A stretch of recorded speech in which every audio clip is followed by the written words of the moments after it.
nchi ambayo inamiliki kambi kubwa sana ya wakimbizi. Nadhani ile kambi yetu inaweza kuwa iko kwenye top 3. Iko maeneo ya Kigoma, Nyarugusi. Inaitwa Nyarugusi camp.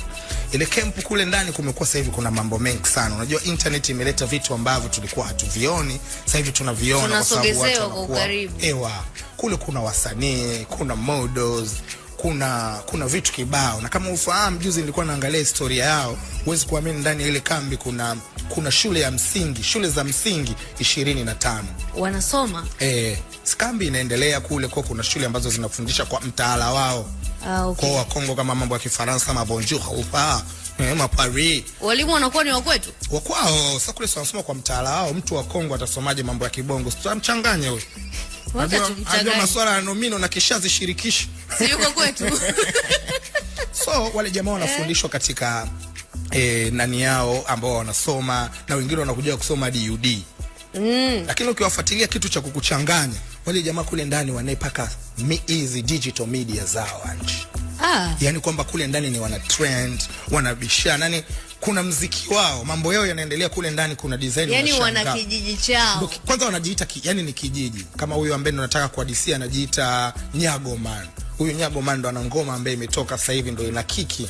Inaitwa My Time. Wewe? Kwa wana kijiji chao, yani tena wana digital, naweza nikwambia sio chini ya 10. Mtu anafanya kabisa press, kaita press. Press yao. Press yao ya kijijini. Nyago ndo superstar wao. Mambo yanaenda. Na Nyago ana ngoma yuko na Ichbaba pia. Sasa kitu ambacho nimekwambia ambacho kinanishangaza ni kwamba kule kuna sheria kulala saa 12, hakuna umeme, kuna sheria, lazima hawezi kuwa comfortable kama sisi moja kwa moja. Kwa kitu ambacho nilikuwa nataka kujua, hizo kamera mwana katoa video kali kabisa, wanapata wapi? Video safi. Safi. Ametoa quality ya audio nao nzuri. Wanapata wapi hivyo vitu? Wanapata wapi mtu ambaye anawashutia video? Au watu ambao wanafanya hivyo vitu na kila kitu? Yaani na vitu vingi sana ambavyo nataka kuongea na Nyago Man. So ni time, lakini ni muda ambao natafuta mawasiliano ili tumjue vizuri, lakini trust me, anafanya vizuri na kokote pale alipo Nyago Man kama ananisikia, shout out sana kwa mazingira ambao upo na kazi unayofanya. Endelea kukimbiza mkubwa. Utanitumia link ni muone. Anajiita Mbuzi la Kibembe. Yuko trending, yuko kwenye namba 13. Mama, mada ujue trending.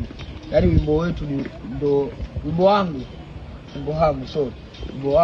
uko namba 13 kwenye trending Tanzania nzima.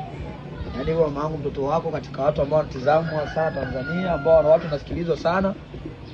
Kijana wako nilipata nafasi.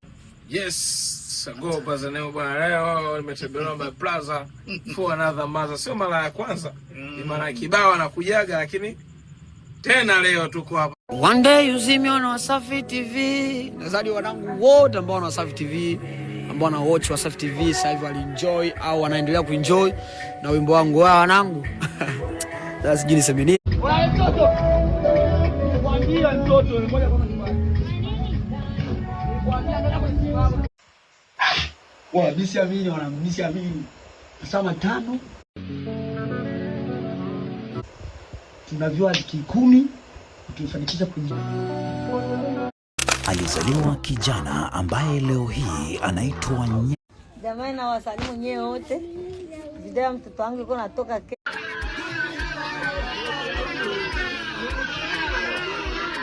ya mkubwa bana akafuata taratibu zote za kambini na kuhamia hiyo kufanya muziki. Uko tayari?